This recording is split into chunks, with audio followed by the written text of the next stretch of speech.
Part 12. Ceteris Paribus, Saturday, July 23rd, +1 NE. Chapter 41. You Can't Go Home Drunk. The rebound effect shocked Marcus from his sleep. An empty bottle of rum sat shotgun. His entire body throbbed, especially his face and fingers. He struggled to remember his dream. Like a stream of smoke, it dissolved when he tried to hold on to it. Marcus had overnight amnesia, only remembering fragments after leaving home in a state of rage. He did recall Jordan's prophecy of doom, but the world was still here, and the sun bathed him in its welcoming warmth through the windshield. The clear blue sky was a sign, he thought. It'd be a great day for a parade. Everyone's wishing it worked. Marcus was parked in front of his family's first home in Mapleton, Utah.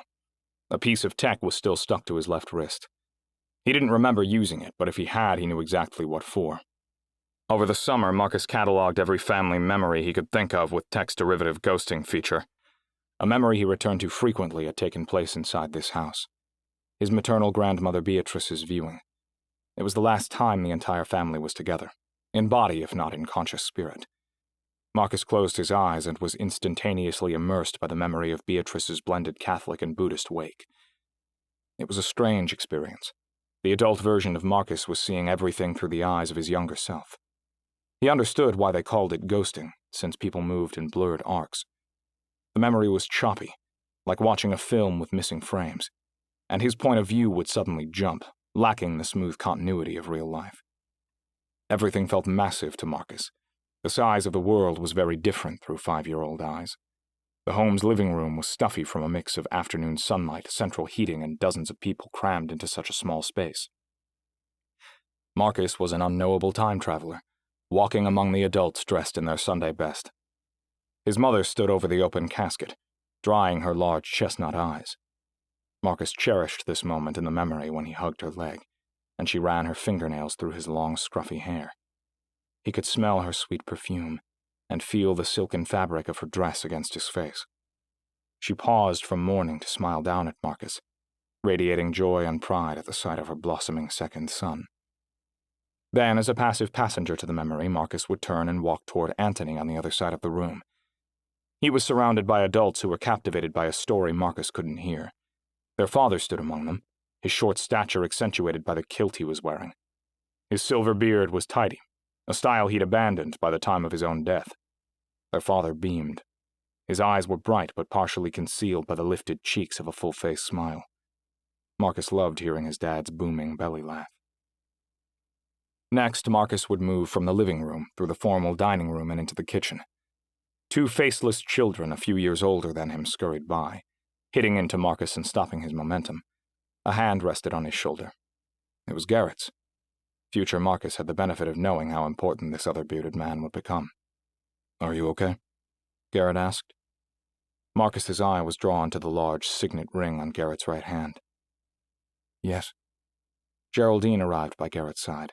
She had the same haircut and clothing style as her future self, but tighter skin. She smiled. "Hey, kiddo. My heart aches with you right now, but Beatrice will reincarnate soon. I hope you'll take some solace in knowing that she's out there somewhere, searching for a way back to you." Garrett and Geraldine crouched down to sandwich Marcus with love before sending him on his way to their original goal, a platter of Italian cookies sitting in the kitchen. Marcus was pocketing a half-dozen varieties when his mother's elevated voice signaled that he'd been caught. "Marcus Winthrop Adams!" His name was the last complete section of the memory.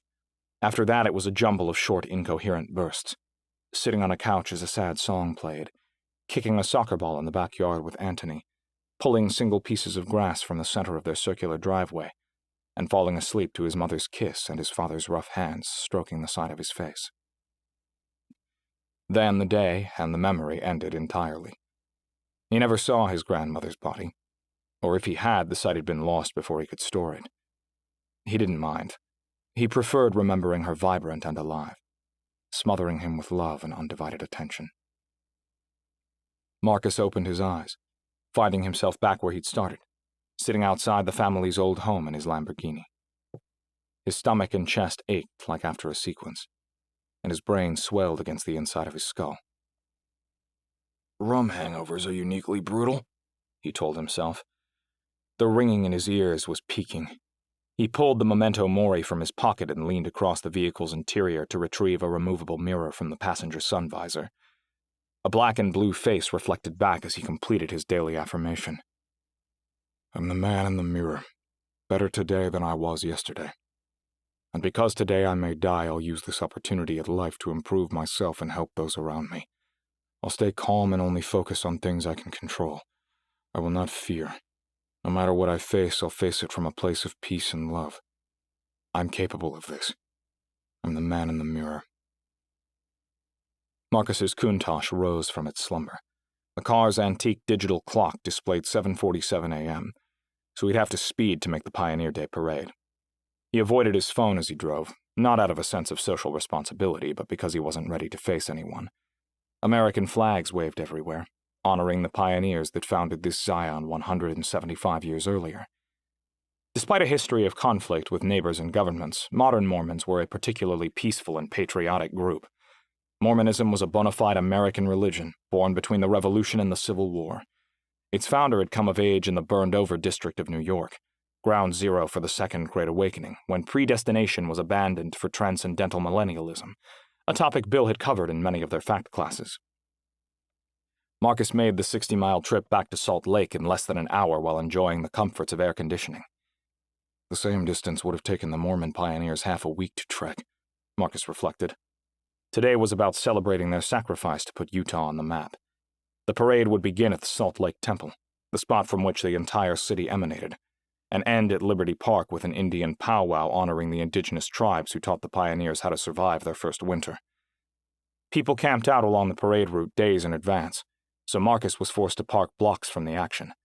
While walking through the cheerful city, Heidi appeared in the sky to deliver a PSA. Good morning, citizens, and welcome to another wonderful day. Like the ancestors who made today possible, you have an important role to play in the lives of generations to come. And just like an industrious bee in the hive, owning your share of that obligation is the first step toward collective success. As you celebrate, remember their hard work continues through you. Happy Pioneer Day, because, together, we're innovative. It was 9:00 a.m. Marcus worked his way through a tight-knit crowd to the edge of the parade route. Children used the occasion to ride bikes in the empty city side streets. This was one of the oldest parades in the nation, and it always kicked off with the roar of a low-altitude flyover by fighter jets from Hill Air Force Base. A fleet of motorcycles led the parade, followed by a color guard carrying the flags of America, Utah, the Mormon Battalion, and for the second time in history, the Federation forces. Bagpipes echoed off the cityscape as clowns threw candy from go-karts, luring merry spectators toward Liberty Park. For a fleeting moment, Marcus felt whole again. He lost himself in the festivities, remembering the times Anthony made him laugh with inappropriate commentary at past parades. Memories like these were the reason he came today. A few dozen yards away, he saw Bill conversing with Luke Kelly. Marcus took the path of least resistance, stepping into the street and hustling over to the pair. Marcus! Bill gave him a bearish hug. What in the holy hell happened to your face, my boy? I had a rough night at Nereo. Victoria outmoors, Bill proclaimed. I don't know that one. Victory or death, Bill translated. Marcus! I'd like to introduce you to Luke Kelly. Marcus smiled. I know Luke, we go way back. Wonderful, Bill boomed. That should make the next year all the more enjoyable for you. I'll miss you, Marcus said. No offense, Luke. None taken, Luke replied. I'll be back when you need me most, Bill assured. What brings you to this glorious parade today? It's an old family tradition, Marcus answered. Your dad is why I come, Luke reminisced. My first year at grad school, he brought me to compare it to Roman triumphs. It was a great way to learn how traditions evolve over time and across cultures. Parades are a great way to celebrate the past, Bill added. But I'm more of a postalgia guy myself. I've never heard that. What is it? Marcus asked. Instead of romanticizing the past through the lens of a fallen golden age, Bill said, postalgia idealizes what a better future could be. Interesting, Marcus mused. Did your dad tell you the tale of Cleobis and Byton? Maybe. The fate of these brothers perfectly captures the idea of a fallen golden age. According to Solon, the same guy who told us the tale of Atlantis, Bill said through the side of his mouth, Cleobus and Byton hauled their mother 6 miles in a wagon during a parade just like this one, and then died. That's sad. Marcus lowered his head. It wasn't sad to the Greeks, since they believed in nostalgia. If you think the past was better than the future can ever be, then life can only get more miserable. The afterlife becomes a blessing. Luke laughed without making a sound, rocking the top half of his body forward with his mouth half opened and slapping his thigh. You following the party to the park? Bill asked. Walk with us, Luke encouraged. I'm not heading that way, but it was great running into both of you. Bill, enjoy your sabbatical, and thanks for one last lesson. See you sooner than you think, Bill promised. Marcus headed toward his car, but a mass of parade-goers clogged all the paths. He was deep into people-watching when he noticed Velia walking a few yards ahead. She was talking with a man that was at least a decade older than her.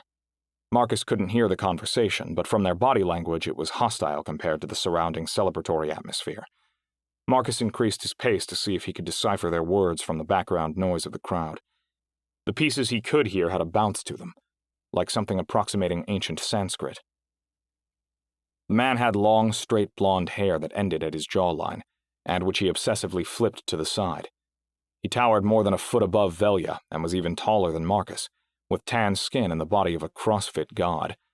He gesticulated, speaking as much with his hands as with his unintelligible words. That's how Marcus caught sight of the man's unique ring, a vantablack band slowly phasing between a blue and a red glow against his skin. Marcus watched its hypnotizing undulation. The colors were surprisingly vibrant, Marcus thought, especially in the full sunlight. Based on the man's hands, the intensity of their conversation had continued to climb. Marcus's gut told him to intervene, so he surged ahead, squeezing by a gaggle of large families to reach the pair. Hey, Velia. Marcus touched her arm, startling her into a defensive fighting posture.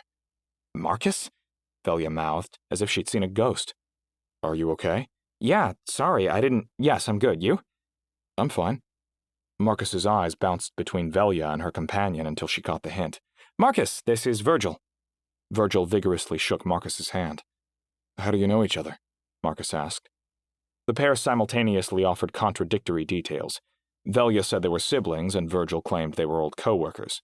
Well, technically we're both. Velia rubbed the star tattoos along her arm. She wore an identical vantablack ring, which glowed solid red against her skin. Hey, collab! Someone shouted at the trio. Marcus made a tactical mistake, turning to face the heckler. I told you it was him! Someone else shouted. Without further warning, Marcus, Velia, and Virgil found themselves encircled by a dozen young adults. Most were men, and a mix donned the familiar face covers of coalition protesters. Marcus didn't have to confirm their identities, because they started spitting and spraying liquids while shouting at him. Marcus and Velia trained together at Krav for this kind of multiple attacker situation, but Virgil was a wild card. Without exchanging words, the trio lined up back to back in the shape of a triangle to face the instigators. We're laid to the beating, one man taunted. Marcus glanced at Jordan's dried blood on his shirt. Another of the angry young men brandished a blade. And we'll cut this collab and finish the job. Velia was the first to strike, closing the distance and wrapping her hands around the man's knife-wielding wrist to control the blade. She used her right shin to deliver a rapid set of strikes to the man's groin, and torqued his arm so violently he tumbled sideways in the air, leaving the weapon in Velia's possession. Virgil was a fraction of a second behind, punching a pair of coalition protesters in the face, then dropping another with a kick to the groin. He used the hunched-over man as a human shield, clinching him by the back of the head and flailing his body around.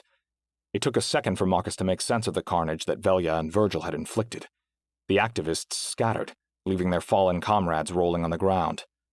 Police officers walking in the parade saw the melee and were making their way toward the conflict zone. Disperse, Virgil ordered, vanishing into the crowd. Velia tucked the knife into her pocket, winked at Marcus, then dissolved into the throng in a different direction. Marcus picked another escape vector and blended into the flow of the parade-goers moving toward Liberty Park. He waited a few blocks before separating from the crowd, doubling back through side streets to reach his car. His mind was battling to process what just happened and how quickly it had escalated. Velia had been training at Krav for as long as Marcus, but her skills were way above his. He struggled to steady his hand long enough to unlock the door. He sat in his Lamborghini until he was calm enough to think straight. The tech unit was still clinging to his wrist. He pulled it loose, accidentally dropping it on the floor. He was fishing for it under his seat when he felt the surgical sting of a viper's bite. A piece of glass from his previous windshield was embedded in the palm of his left hand. It was a belated gift from Diana, he thought. A memory in blood of the damage she'd done and a reminder that piecing his life back together would involve unanticipated pain. What else was waiting for him?